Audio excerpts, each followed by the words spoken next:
Next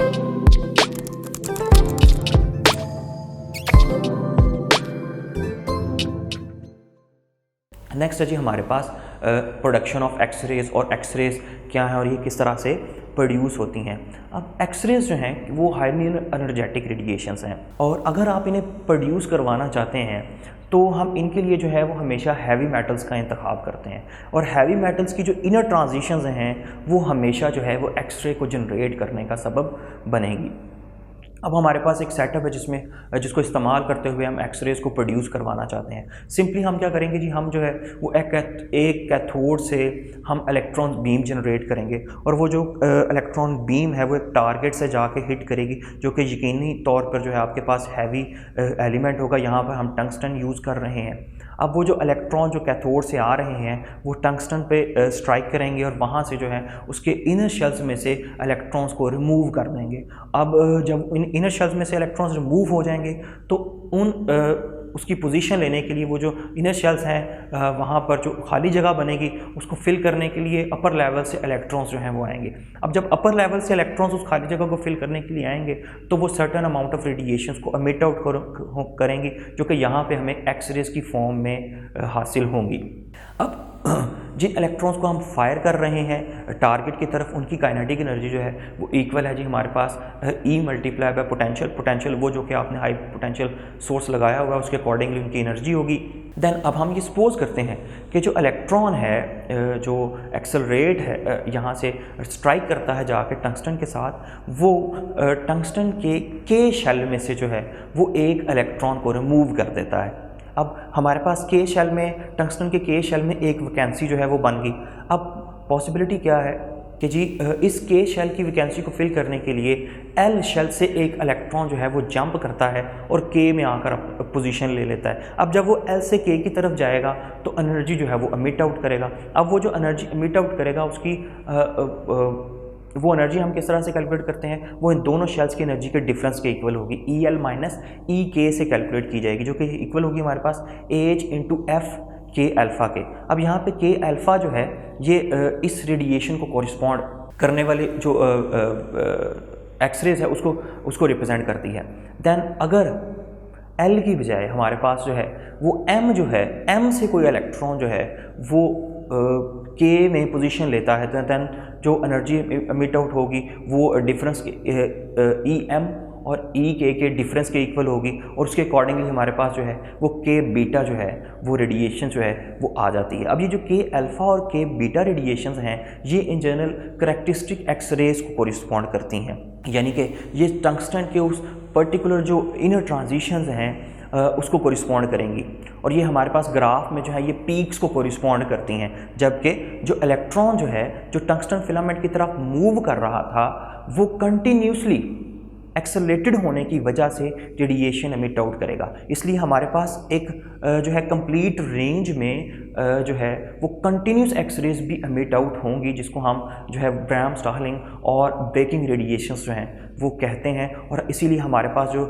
graph है उसमें complete जो है वो एक सीरीज़ आ रही है जिसमें दो पीक्स हैं। ये जो कंप्लीट सीरीज़ है ये रिप्रेजेंट करती हैं जो कंटिन्यूस एक्सेलरेशन है उसको, उसकी वजह से जो एक्सरेज एमिट आउट हो रही हैं, और के अल्फ़ा और के बीटा जो है वो कोरिस्पॉन्ड करती हैं डायरेक्ट टारगेट से। जब इलेक्ट्रॉन जो है वो एमिट आउट हो जाता है देन वो जो पर्टिकुलर रेडिएशंस एमिट आउट होती हैं ट्रांजिशंस के अकॉर्डिंगली उन्हें रिप्रेजेंट कर रहा है जी के अल्फ़ा और के बीटा।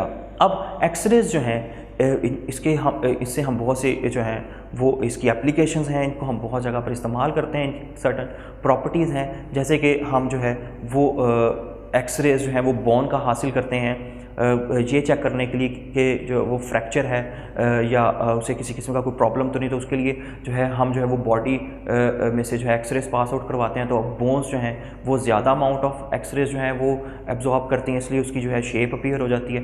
दैन जो है हम जो है वो कैट स्कैनर्स की फॉर्म में जो है वो एक्सरेज को यूज़ कर रहे हैं, जो कि जो है ये एक ऐसी टेक्निक है जिसमें जो है हम ज़्यादा इंफॉर्मेशन जो है वो हासिल कर सकते हैं। एक्सरेज को यूज़ करते हुए आपके पास ऐसे सेल्स की जो कि कि मिलिग्नेंट हैं या ऐसे पोर्शंस की जो कि जो है हेल्थी एक्ट नहीं कर रहे, इससे जो है हम आपके पास जो सेल्स जो हैं उनकी जो डेंसिटीज़ में जो डिफरेंस है उस डिफरेंस को कैलकुलेट करते हुए हम जो है वो कैंसरस सेल्स जो हैं उनकी मौजूदगी का पता लगा सकते हैं। तो ये जो कैट स्कैनर है ये 1% की जो डेंसिटी में डिफरेंस है वो नोट कर लेता है। इसके अलावा अगर एक्सरेज जो हैं उनका ज़्यादा इस्तेमाल किया जाए तो ये मॉलिक्यूलर बॉन्ड्स को भी ब्रेक कर सकती हैं और ऐसे हाईली रिएक्टिव रेडिकल्स बनाती हैं जो जिससे जो है वो जो मॉलिक्यूल का स्ट्रक्चर है वो भी डिस्टर्ब होता है, जैसे कि प्रोटीन जो है वो डैमेज हो जाती है और कैंसरस सेल्स जो हैं उनके बनने का अंदेशा होता है। इसके अलावा हम एक्सरेज को यूज़ करते हुए कैंसर्स के सेल को जो है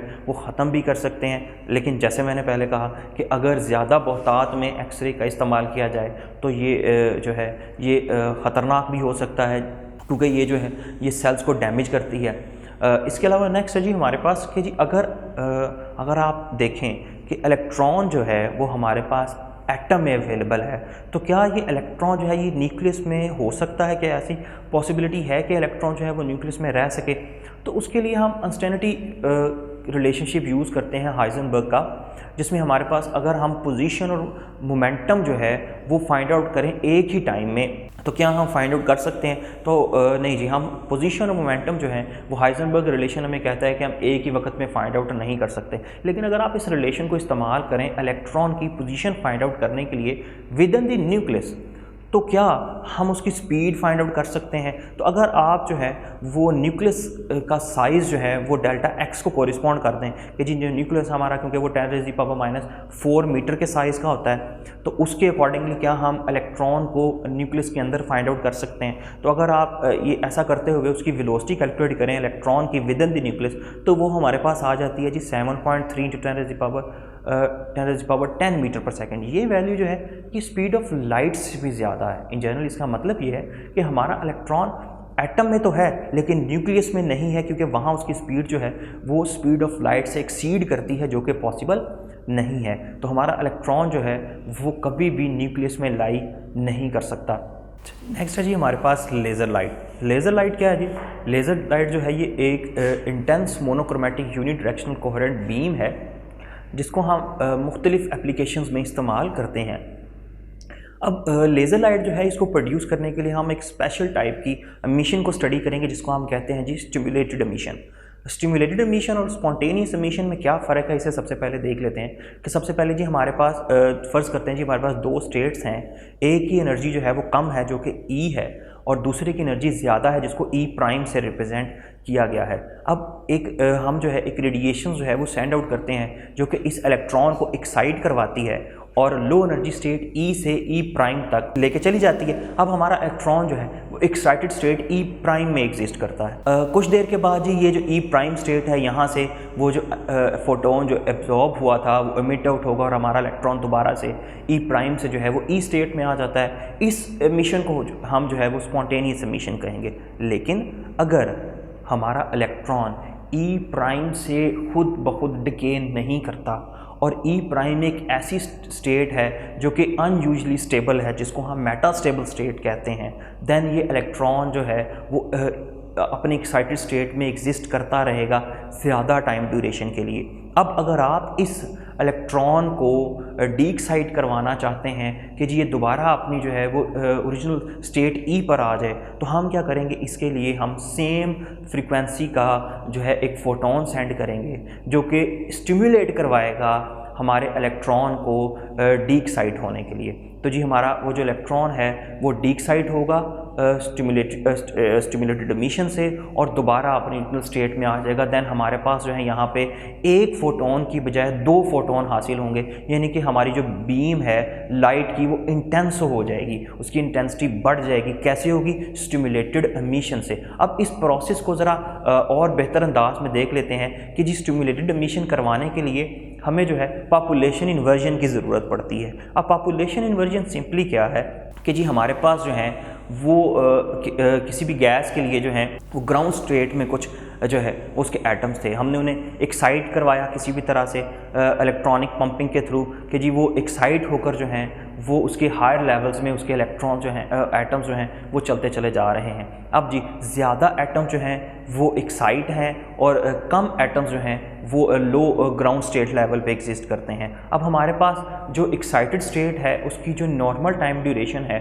वो 10⁻⁻8 सेकेंड है। लेकिन हम क्या देखते हैं, वहाँ से इलेक्ट्रॉन वो जो एटम्स हैं उसके जो इलेक्ट्रॉन्स हैं वो डीएक्साइट होकर एक ऐसी स्टेट में आ रहे हैं जहाँ पर उनकी जो है स्टेबिलिटी की जो टाइम ड्यूरेशन है वो ज़्यादा है, यानी कि वहाँ पर इलेक्ट्रॉन जो हैं वो 10⁻³ सेकेंड्स तक स्टे कर रहे हैं। ये जो स्टेट है इसे हम मेटास्टेबल स्टेट कहते हैं।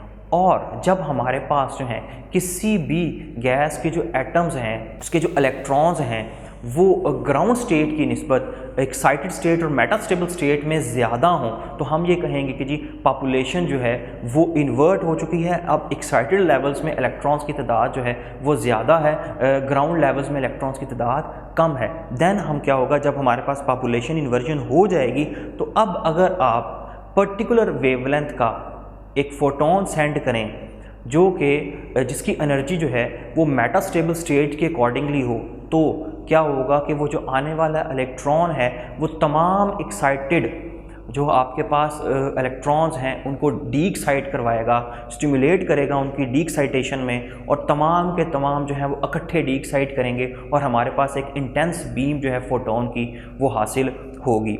अब ये जो इंटेंस बीम है इसको हम जो है वो लेज़र के अंदर जो है वो 2 मिरर्स के साथ कंटेन करते हैं कि ये जो अब इसमें हमारे पास एक मिरर जो है वो कम्प्लीटली रिफ्लेक्टिंग मिरर है, ये वो हमारे पास इस लाइट को दोनों तरफ से रिफ्लेक्ट करता चला जाएगा, जबकि जो एक मिरर है हमारे पास वो पार्शली रिफ्लेक्टिंग है कि वो सर्टन रेडिएशंस को तो गुजरने देगा जो कि लेज़र लाइट की फॉर्म में हमें हासिल होंगी, जबकि सर्टन जो है वहाँ से रिफ्लेक्ट बैक होंगी और दोबारा से स्टिमुलेटेड एमिशन करवाने में हमारी हेल्प करेंगी। इस तरह से बहुत से एटम्स जो हैं वो एक्साइट और डीएक्साइट होते रहेंगे और अंदर ही जो है वो ऐसी रेडिएशंस मौजूद होंगी जो इस एक्साइटेशन और डीएक्साइटेशन के प्रोसेस को करवा रही हैं और फाइनली हमारे पास जो है वो लेज़र लाइट भी अवेलेबल होगी। अब हम एक पर्टिकुलर जो है वो लेज़र लाइट की फॉर्म को स्टडी कर लेते हैं जो कि बहुत ज़्यादा इस्तेमाल की जाती है आम फंक्शन परफॉर्म करने के लिए। वो है जी हमारे पास हीलियम नियॉन लेज़र। अब ये जो हीलियम नियॉन लेज़र है इसमें हमारे पास जो है 2 गैसेस का मिक्सचर है। 85% हमारे पास हीलियम होती है और जो है 15% जो हमारे पास है वो नियॉन है। अब जो लेज़र लाइट प्रोड्यूस करनी है जिसने वो नियॉन है, यानी कि नियॉन जो है वो लेजिंग और एक्टिव मीडियम के तौर पर एक्ट करेगी, और जो हमारे पास हीलियम है उसका काम सिर्फ़ और सिर्फ जो है वो एक्साइटेशन प्रोवाइड करना है। अब हमारे पास नेचुरली तौर पर कुछ ऐसा है कि हीलियम का जो एक्साइटेड लेवल है और जो आपके पास नियॉन का एक्साइटेड लेवल और मेटास्टेबल स्टेट का लेवल है वो तकरीबन जो है वो एक जैसी एनर्जी के ऊपर लाई करता है। जैसे कि जो हीलियम की जो एक्साइटेड लेवल है वो जो हमारे पास 20.61 इलेक्ट्रॉन वोल्ट, तो नियॉन का जो मेटास्टेबल स्टेट का जो लेवल एनर्जी लेवल है वो है जी हमारे पास 20.66 इलेक्ट्रॉन वोल्ट, नियरली तकरीबन बराबर है। अब हम करेंगे क्या, हम हीलियम के जो एटम्स हैं उनको एक्साइट करेंगे। अब वो हीलियम के एटम्स जब एक्साइट होंगे तो वो नियॉन के साथ कोलाइड करेंगे और उनकी भी जो है एक्साइटेशन का सबब बनेंगे। अब जो एक्स्ट्रा 0.05 इलेक्ट्रॉन वोल्ट एनर्जी है वो हमारे पास काइनेटिक एनर्जी से आ जाएगी। देन हमारे पास जो इलेक्ट्रॉन्स हैं वो हायर स्टेट में आपके पास जो हैं वो नियॉन में ज़्यादा तादाद में होंगे, पॉपुलेशन इन्वर्ट हो जाएगी।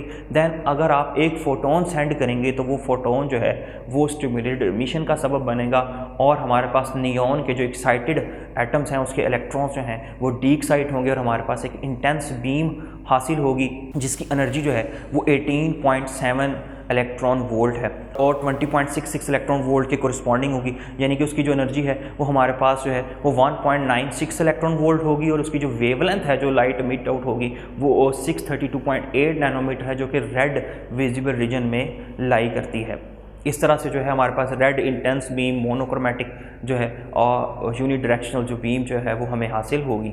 अब जो लेज़र लाइट है इसकी हमारी आम रोज़मर्रा ज़िंदगी में बहुत सी एप्लीकेशन है, जैसे कि ये रेटिनास की वेल्डिंग में यूज़ होती है। इसके अलावा जो है ये लोकलाइज टिश्यू और कैंसरस टिश्यूज़ जो हैं उनको जो है डिस्ट्रॉय करने के लिए यूज़ होती है।